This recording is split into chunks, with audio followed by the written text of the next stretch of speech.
this.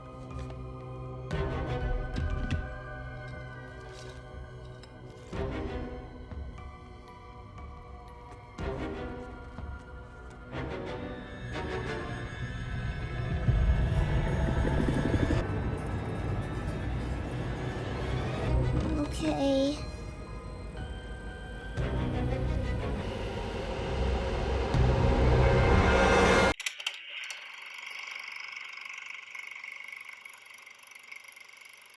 Imaginary is the newest Blumhouse horror movie that follows the story of a children's book author and illustrator, Jessica, who's trying to become closer with her stepdaughters, Taylor and Alice, but when they move back into her childhood home, Alice latches onto an imaginary friend that brings back haunting memories from Jessica's past. And in terms of a lot of things, this movie had potential, such as the therapy scene, which is genuinely creepy and very well acted, or the plot twist right afterwards when our protagonist realizes she's the only one that sees Chauncey the bear. But at the same time, once you get past some of the cool moments, you're gonna quickly come to the same conclusion as everyone else, that this movie is trash. And I know it's like the cool thing to shit on Blumhouse horror movies and it's trendy at this point, but I want to make this video because I really found that this movie suffered from 4 major issues. Number 1, it's a horror movie that isn't scary. The second thing it suffers from is exposition grandma, which I'll get into later in the video. Number 3, it lacks clarity. And last but not least, number 4, it overuses common horror tropes. So let's not waste any time and let's get into why this movie absolutely sucks and why Blumhouse is the new marvel of horror cinema.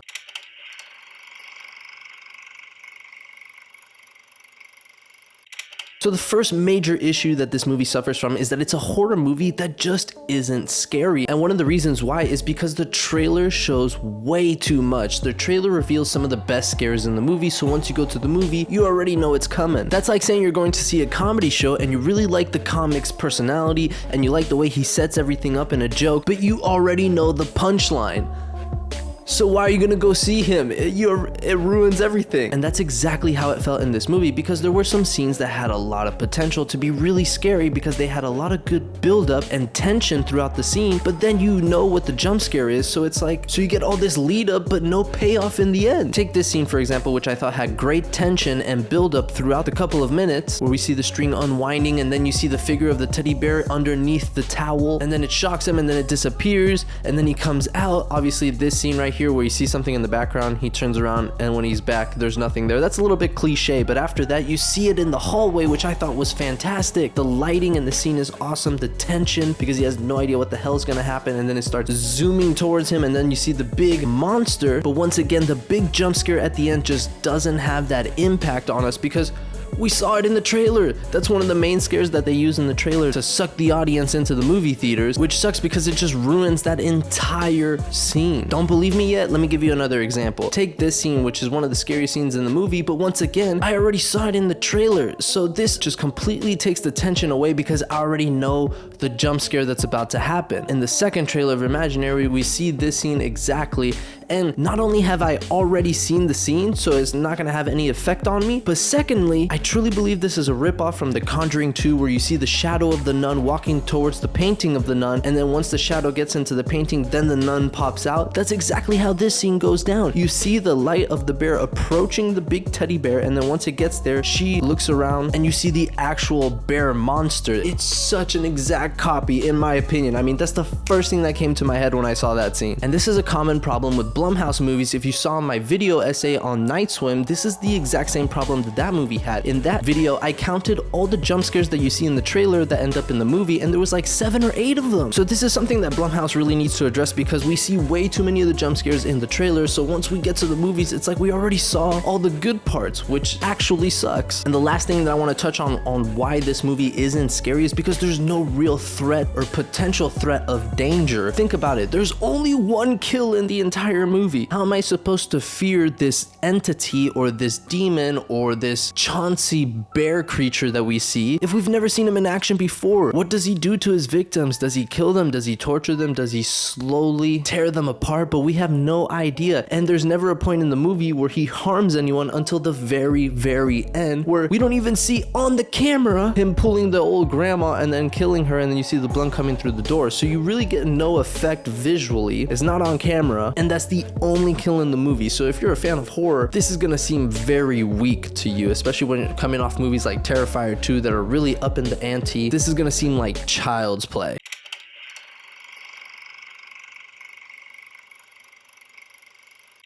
The second thing I want to touch on is Exposition Grandma. Oh yes, she is the worst in this movie. Now, if you don't know what exposition is, exposition simply means a writer's way to give background information to the audience about the characters and setting of the story. And even though there's no way to completely escape exposition in a movie, at some point you're gonna have some sort of exposition, it's still frowned upon because everyone knows it's a lazy way of writing, it's very uncreative, and it's just a very lazy way of getting the information across to the audience, which makes it way less impactful than actually showing the audience. And this grandma is the perfect example of exposition dumping because she always pops up out of nowhere when the plot finds it most convenient. For example, the first time we see her, she pops out of nowhere to tell the main character that she used to be her caretaker and that she also had an imaginary friend, which seems very important to the plot, and that she's gone through a lot with her relationship with her father. All important pieces of information that the audience needs to know, but instead of showing us moments with her father or moments when she was little with the imaginary friend, they just drop in this exposition grandma to just tell us, you need to know this. And this happens again later on in the film when she gives us the background information about the imaginary friend and how every culture has them. In the Spanish culture, it's El Cocuy or El Cuco. She just pops up in the plot when it's convenient, and it really shows how lazy the writers were in creating this story. Because not only is her only purpose in the movie to be an exposition dump, she also thinks that the audience, us,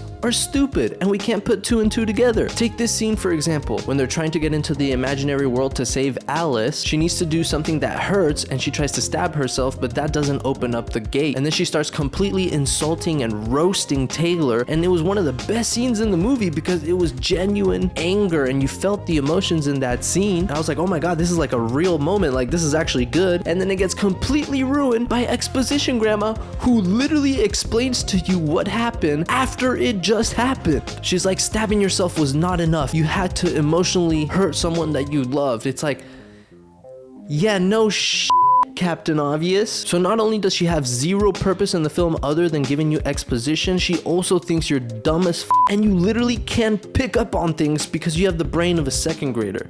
So how's that for writing?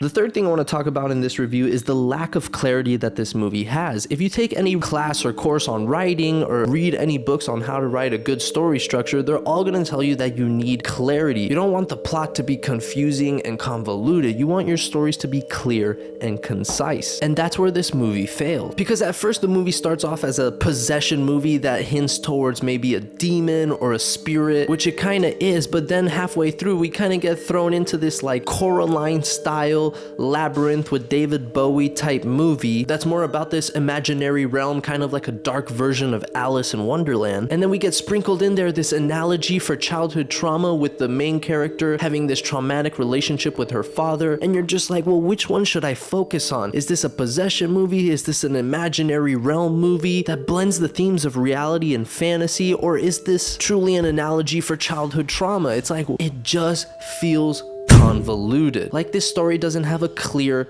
direction or has no idea where it's actually going. How can I care as an audience member about her relationship with her father when they didn't build it at all throughout the movie? Why don't we see the relationship between her and her father in her childhood more often in the movie so that we see how much he meant to her, to see how they bonded and how close they were back in the day before she got taken away because of that tragic incident? But no, all we get is the quick intro where she's running away and we see him that possessed hurting her, and then all this information comes through exposition grandma or seeing him after the fact when he's already debilitated and everything has already happened, but none of it that we the audience have seen. So none of this can truly impact us because at the end of the day everybody has their own problems. So no matter what, we don't really care about other people's problems unless we are invested. So you must show the audience a little bit more so that we can invest in these characters. So like that, when this scene happens, we can actually have an emotional attachment to it and feel a genuine payoff to this moment, but we don't. And same with the other two storylines, because we need to figure out whether this is a possession story about spirits and demons, or whether this is an imaginary realm story. Because as I mentioned before, there was some good moments in this movie, such as the therapy scene where she's talking to Chauncey, when you see the emotions coming out and then she turns around and then she's no longer talking, but you still hear the voice of Chauncey. It wasn't scary, but that definitely caught my attention. And then you see the therapist talking to the parent, talking about, has she taken up some new sort of hobby like ventriloquism? And she's like, no. And then you're like,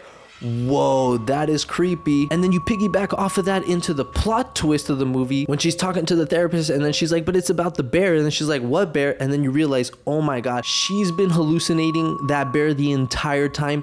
That really caught me off guard. And then I was like, okay, now the movie's starting, now the movie's going, now I'm hooked. But then that gets ruined because then we find out that the demon really isn't there for Alice. She's really there for Jessica. And this all goes way back to her creativity when she was little, using her imagination to get away from the trauma. And then we realize through exposition, Grandma, that there's these entities in this imaginary world called Never Ever that form these strong bonds with children, which naturally grow apart eventually, except for when they're severed unnaturally, such as the protagonist when she was taken away from her father due to what happened. And then they become obsessed and hungry for the imagination of that child. So it completely flips the script on us, and then you're just completely confused and you just have no idea which direction this movie's going. And then there's plot twist after plot twist, and then the exposition grandma's a double agent, but then she dies. Then you think they escaped the never ender place, and then they have this inception moment of a dream within a dream, and then she's still in the imaginary place. So it's just like, this is exhausting and overwhelming. Just get the movie over with.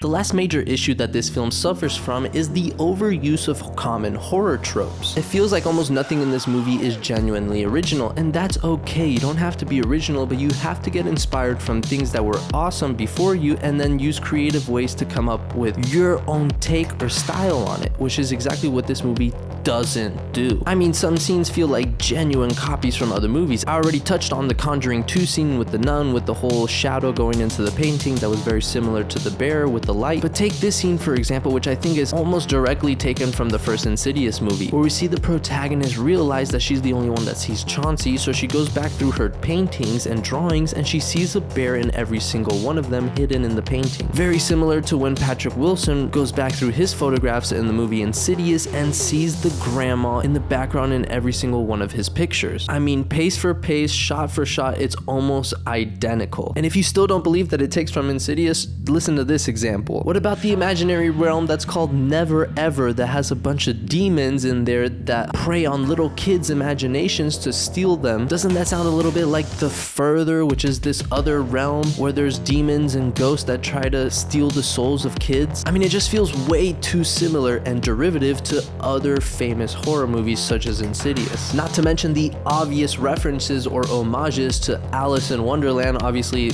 the main character kid called Alice, and then obviously an imaginary realm kind of like Wonderland, except a darker version of it. And even if I were to take it one step further, I mean, just think about every possession movie. A family moves into a new house, kind of like Insidious, kind of like Night Swim, which by the way, why was this a good idea? They're all happy, like, let's move back to your childhood house. And she's like, yeah, that sounds great.